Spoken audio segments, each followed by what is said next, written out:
If you've ever poured your heart and soul into a garden, only to watch pests just absolutely wreck it, you know how frustrating that is. So today, we're going to turn those tough lessons into some seriously field-tested fixes. We're diving into the top 5 pests that just love to destroy green beans, and more importantly, how you can actually stop them. And it really all starts with a story I think a lot of us can relate to. It's about one single season that taught a really harsh lesson. A lesson about why having a pest plan isn't just a good idea, it is absolutely essential. Man, you can just feel that, can't you? One minute, you've got this beautiful, perfect row of green beans you're so proud of, and what feels like the next day, it's all gone. That's the moment that changes you from just a gardener into a garden strategist. And wow, this picture, it just says it all. We're not talking about one little bug here and there. This is a full-on coordinated attack from a bunch of different pests, and each one is doing its own kind of damage. It's a battle on multiple fronts, and you know what? It happens fast. And this right here is the absolute heart of it. If you're always reacting, you're always losing. The real key to a great harvest is to build up your defenses before the invasion even starts. It is all about being proactive. All right, so who are these invaders anyway? Let's get our intelligence briefing on the 5 worst offenders you're probably going to face. You know what they say, know your enemy. It's the first step to winning the war. First up is the Mexican bean beetle. And what's so wild about this one is the deception. On the left, you see this thing that looks just like a friendly little ladybug, right? Wrong. It's a total imposter. And on the right, you see the proof. It literally eats the leaf tissue until it looks like lace. Just skeletonizes the whole thing. So, how do you fight back? Here is your 4-step game plan. First, you got to spot them early. Look for those bright yellow egg clusters and the weird spiny larvae under the leaves. Next, get out there in the morning when they're slow and groggy and just handpick them off into a bucket of soapy water. For ongoing control, neem oil is your best friend. It messes with their life cycle. And finally, play some offense. Plant things like rosemary and marigolds nearby to confuse them. And you have got to hear this piece of old school wisdom. Now, it sounds a little brutal, I know, but it is such a powerful organic deterrent. When you crush one, it releases a smell that basically acts like an alarm signal to all its buddies, telling them this is not a safe place to be. It's simple, totally effective, and it costs you nothing. Okay, our next pest, the aphid. And please do not let their tiny size fool you. These guys attack in huge armies. On the left, you can see them all clustered up, literally sucking the life out of the plant. And the result, on the right, is this double whammy. Not only do you get yellow curled leaves, but they leave behind this sticky stuff that grows a black fungus called sooty mold. Yuck. But here's the good news. You do not need harsh chemicals for aphids. Step 1, a good strong blast of water from the hose is honestly often enough to do the trick. If they're a little more stubborn, insecticidal soap will smother them. But the smartest move is step 3, plant a trap crop. Sow some nasturtiums nearby.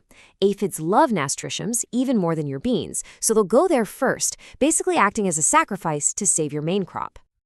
Okay, this next one. This one is genuinely heartbreaking. You go to bed one night with a row of perfect, healthy little seedlings, and you wake up to find them all just lying on the ground, sliced clean off right at the base. That is the work of the cutworm, a nighttime caterpillar. That picture on the right shows its signature move. It's like a tiny, evil lumberjack for your garden. The defense against these little guys is all about building barriers. A simple cardboard collar, you can even use a toilet paper tube, can completely block their path. You can also sprinkle a sharp barrier right at the soil level using something called diatomaceous earth. And before you even plant, just tilling the soil can expose their overwintering larvae to birds and the sun. And one of the best tools for this is diatomaceous earth. Now get this, it's basically the fossilized remains of ancient aquatic organisms.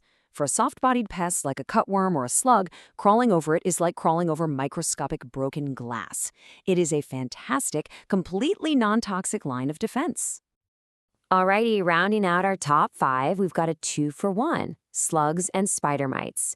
Slugs and snails, they're the night shift. They leave behind those big, ragged holes, and of course their signature slime trails. Spider mites, on the other hand, love it when it's hot and dry. They're the ones causing that dotted, bronze look on leaves. And if you look close, you'll see their fine little webs. Okay, so we've identified the enemies. We know their weaknesses. But what if we could build a garden that was just naturally tougher against all of them? Let's switch from just fighting fires to actually building a fortress. And this is the philosophy that pulls it all together. Integrated pest management. It sounds kind of fancy, right? But all it really means is you're thinking like an ecologist instead of an exterminator. You're using your knowledge of how pests live and how your garden works to create a system that pretty much manages itself. And it all starts from the ground up. Healthy plants come from healthy soil, period. Feeding your soil with compost builds up a whole army of good guy microbes. Rotating where you plant things each year is a critical move to break the life cycles of pests in the soil. And using mulch is great for moisture. Just be sure to keep it an inch or so away from the plant stems so you don't accidentally create a cozy little slug hotel. Next up, you gotta plant and water with purpose. Companion plants, like we mentioned, act as a kind of camouflage, confusing the pests. Giving your plants enough space means you get good airflow, which helps prevent diseases that weaken them. And here's a big one: water in the morning. That way the leaves have all day to dry out, making your garden way less inviting for things like slugs and mildew at night. So, after going through all these tactics, from hand-picking beetles to building better soil, what's the single most important idea to take away from all this? What's the ultimate goal? This right here is the ultimate goal. You're not trying to create some sterile, bug-free zone. That's just impossible.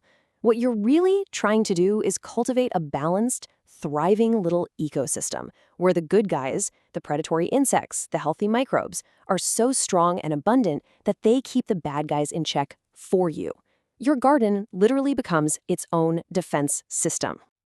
You know, this quote really connects the practical work we do in the garden to something deeper. It's about building a life, putting down roots, and enjoying the fruits of your labor. It's all about creating a sustainable, productive place, and it can start right in your own backyard. So, I want to leave you with this final thought. It's really a shift in how you see things. Instead of asking, how do I kill this bug? Start asking, how do I build a healthier, more resilient garden? Because when you start with that question, you are on the path to a truly amazing harvest, year after year.